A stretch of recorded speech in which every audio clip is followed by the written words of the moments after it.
Amigo oyente, hemos llegado ahora a la última de las divisiones principales del libro de Isaías, que comienza con el capítulo 40. Existe un contraste entre los primeros 35 capítulos y lo que tenemos aquí. Anteriormente teníamos la revelación del soberano en el trono. Ahora tenemos la revelación del Salvador en el lugar del sufrimiento. Ya vimos la corona en el capítulo 6, y en esta sección, hasta el capítulo 53, vemos la cruz. En la primera sección teníamos el gobierno de Dios, y en esta sección tenemos la gracia de Dios. Esta sección que tenemos ante nosotros es una sección muy importante, y uno no debería considerar la primera sección sin la última. En el capítulo 40 tenemos un mensaje de consuelo de parte de Dios, el Creador, el Salvador y el Sustentador. Ahora el mensaje ha cambiado, pero el mensajero no. Aquí es donde los críticos se hacen presentes y dicen, bueno, el tema es tan diferente que debe haber dos Isaías.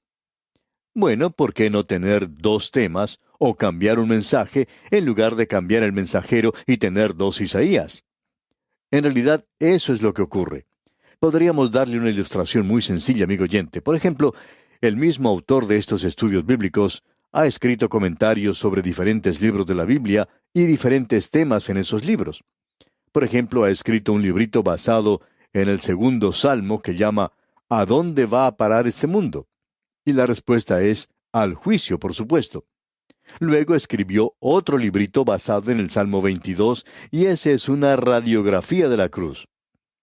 Ahora, los temas son completamente diferentes, y esto ha hecho que una o dos personas que han leído esos comentarios hayan dicho, ¿y cómo es que pueden escribir un libro basado en un tema y luego volverse y escribir otro de un tema que es completamente lo contrario? Bueno, amigo oyente, permítanos decirle que los Salmos 2 y 22 son completamente diferentes. De paso, digamos que fueron escritos por la misma persona, y eso no es algo fuera de lo común. Y eso es lo que tenemos en esta sección en particular, aquí en este libro de Isaías. Aun cuando el mensaje que tenemos aquí es un mensaje de consuelo y no de juicio, vamos a ver en esta sección que Dios es revelado como el Creador y el Salvador y el Sustentador. Él no será algo completamente desconocido para su pueblo. Él será un Dios muy personal y una verdadera realidad. Y al recorrer estas páginas, usted encontrará en esta sección una polémica contra la idolatría. En algunos lugares el lenguaje es muy sarcástico. Isaías tenía una pluma que a veces se destacaba por ese estilo, y él aquí hace un ataque contra los ídolos. Ese era el gran pecado de Israel. Amigo oyente, cuando Dios llamó a Abraham, lo llamó para que saliera de un lugar de idolatría. Él servía al Dios vivo y verdadero, y procedente de Abraham saldría una nación que debería testificar de la unidad de la deidad. Escucha, oh Israel, el Señor Jehová vuestro Elohim, Jehová vuestro Dios, plural, es uno, Jehová. Ese era el mensaje de aquel día.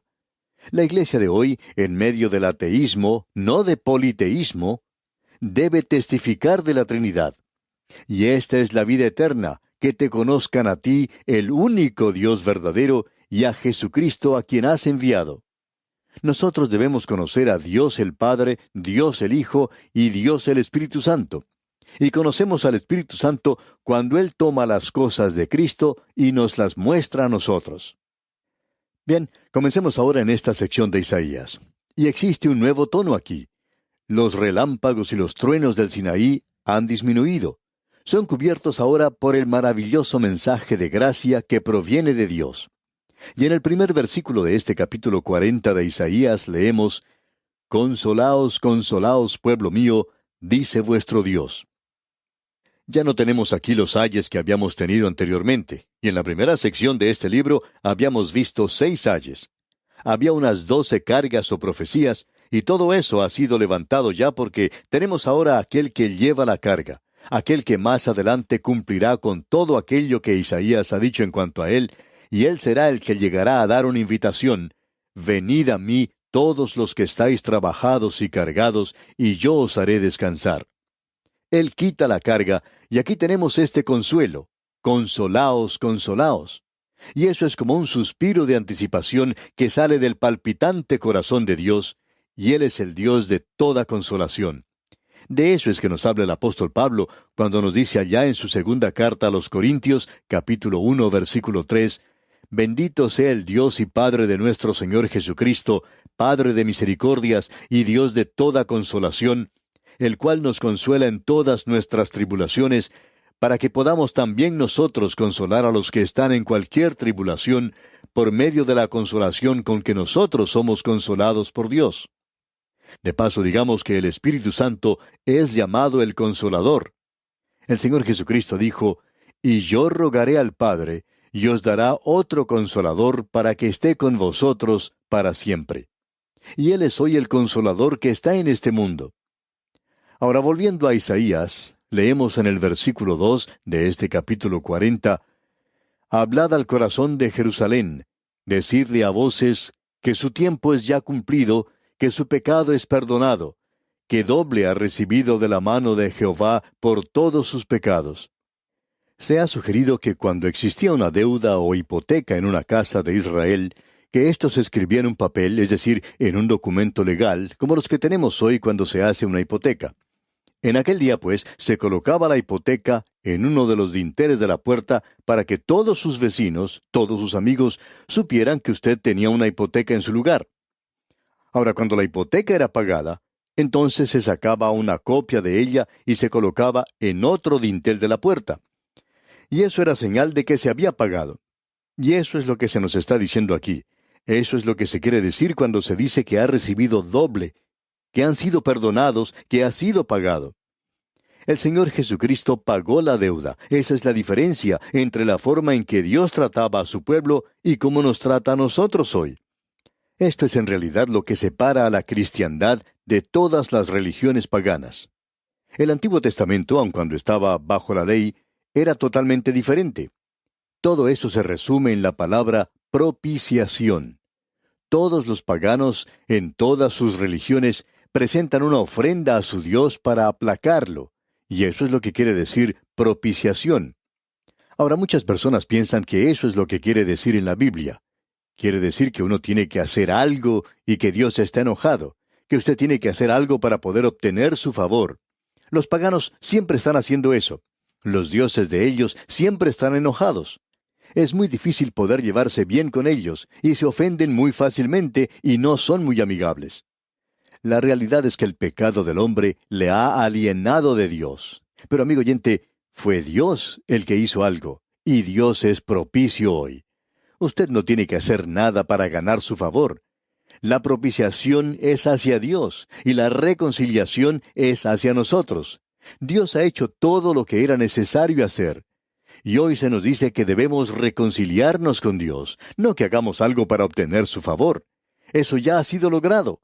Eso es lo que el Señor Jesucristo hizo por nosotros en la cruz del Calvario. Ahora esa es la palabra consuelo. Esa es la palabra de consuelo que ha sido esparcida hoy a través de todo el mundo. Y en el versículo 3 de este capítulo 40 leemos, Voz que clama en el desierto, preparad camino a Jehová, enderezad calzada en la soledad a nuestro Dios.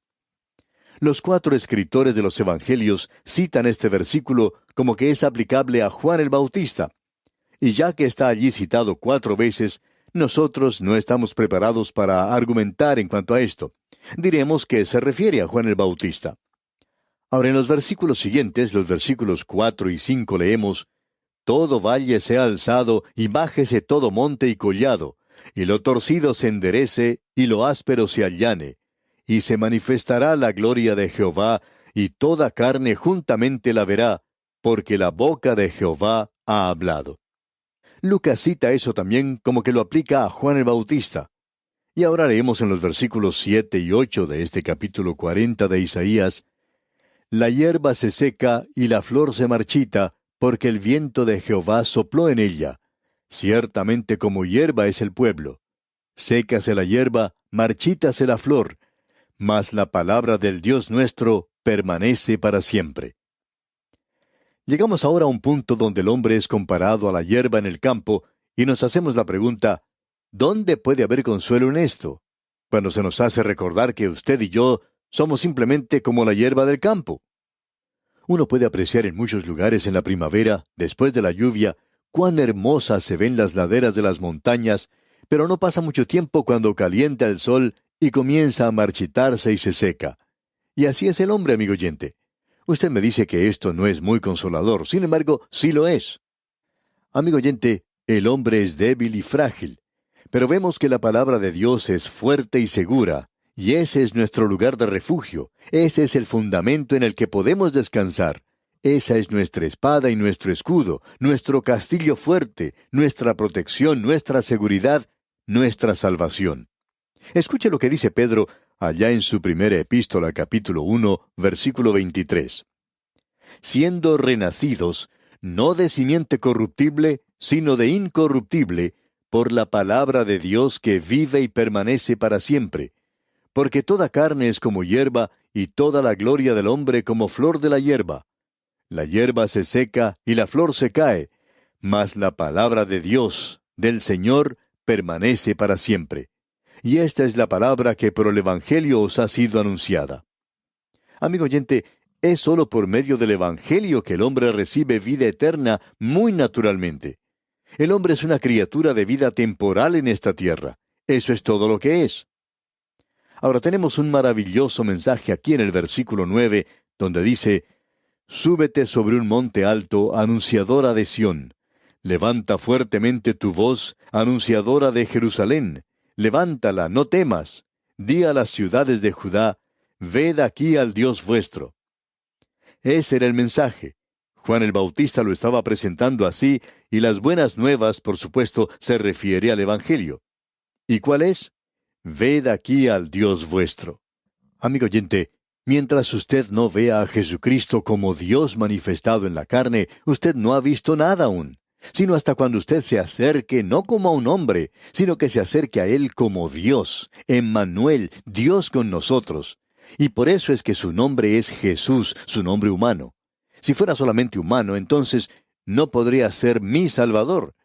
Pero como Él es Emmanuel, Él es Jesús, Él es mi Salvador. ¡Cuán maravilloso es todo esto, amigo oyente! Ahora Isaías, como generalmente hace, une aquí la primera y la segunda venida de Cristo. En el versículo 10 tenemos la segunda venida. Leamos. He aquí que Jehová el Señor vendrá con poder, y su brazo señoreará. He aquí que su recompensa viene con él, y su paga delante de su rostro. Esto mira hacia el futuro, hacia la segunda venida. En realidad el Evangelio incluye ambas venidas de Cristo. El caso es que nosotros hoy estamos propensos a desviarnos y a poner todo el énfasis en la primera venida de Jesús o en la segunda. Amigo oyente, pongámoslo en ambas venidas. Esa es la totalidad del Evangelio. Y ahora en el versículo 12 llegamos a la creación o a la revelación de Dios. Esto nos habla de la grandeza de Dios. Nos habla de eso. Leamos el versículo 12. ¿Quién midió las aguas con el hueco de su mano, y los cielos con su palmo? Con 3 dedos juntó el polvo de la tierra, y pesó los montes con balanza, y con pesas los collados. ¿Quién ha podido hacer eso hoy, amigo oyente? Para comenzar, cuando uno sale al espacio, uno no puede pesar nada, así es que nos preguntamos, ¿quién pesa las cosas hoy? ¿A dónde las va a pesar? Este es un versículo que siempre nos hace pensar de ese himno que dice, «¡Cuán grande es Él!». Va muy bien con eso.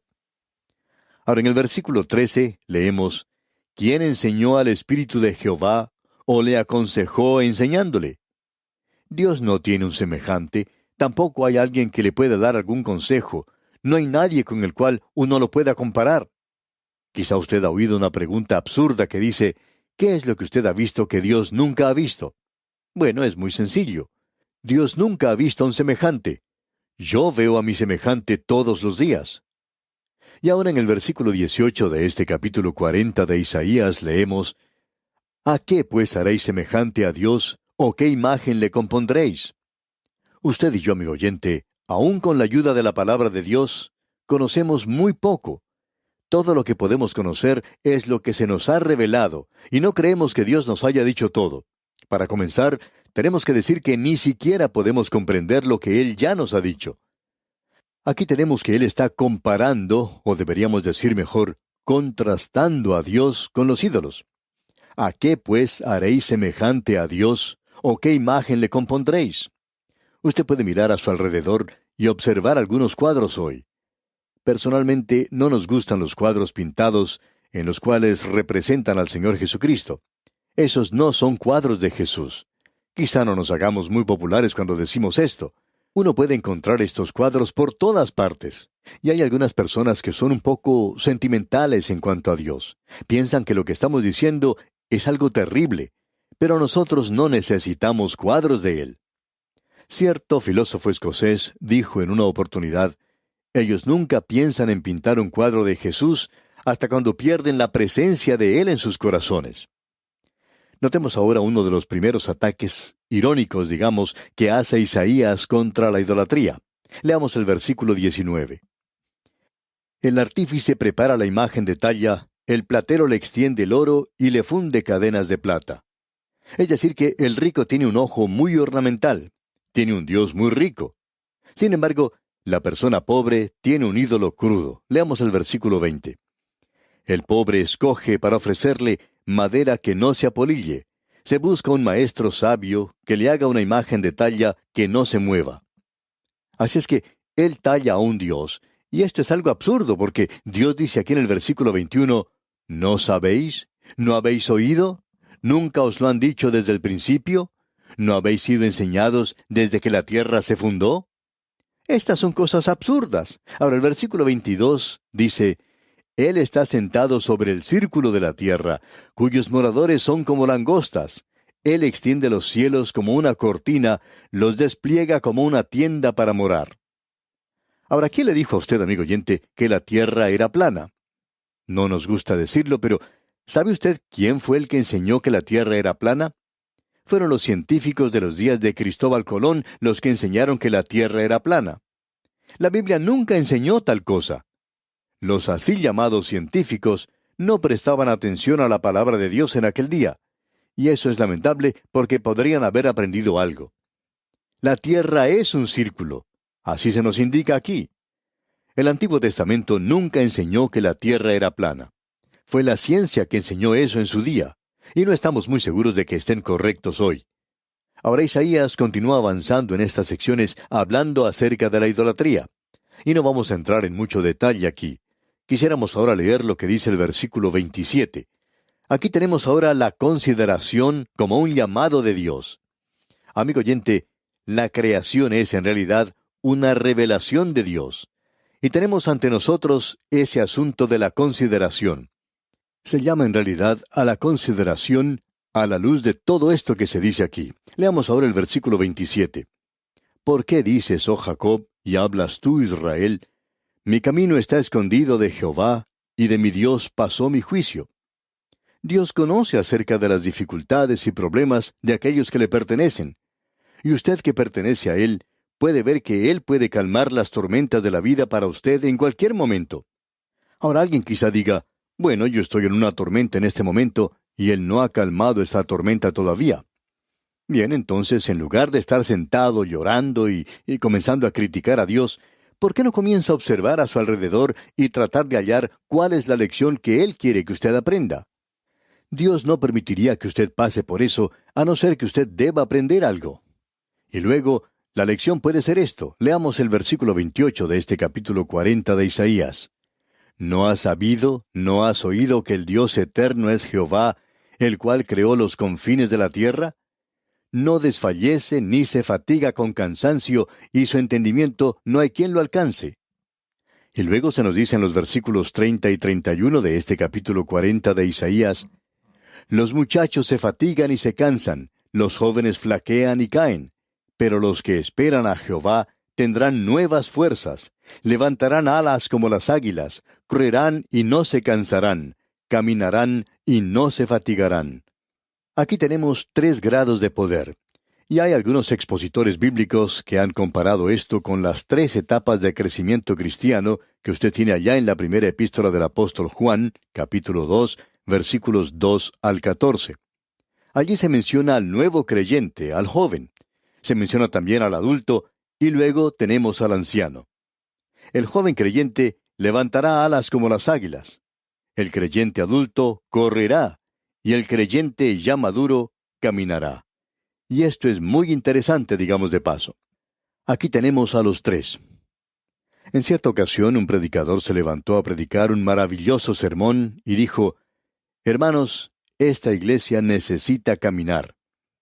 Y uno de los que estaba en el auditorio dijo, Amén. El predicador continuó su mensaje y más adelante dijo, Hermanos, esta iglesia necesita correr. Y esta otra persona contestaba, Aleluya. Y luego el predicador dijo, Hermanos, esta iglesia necesita volar. Y este otro que le escuchaba en la audiencia dijo, Amén y aleluya. Luego el predicador dijo, Bien, va a costar dinero el hacer que esta iglesia vuele. Y entonces esa persona en el auditorio dijo, Déjela que camine, hermano, déjela que camine.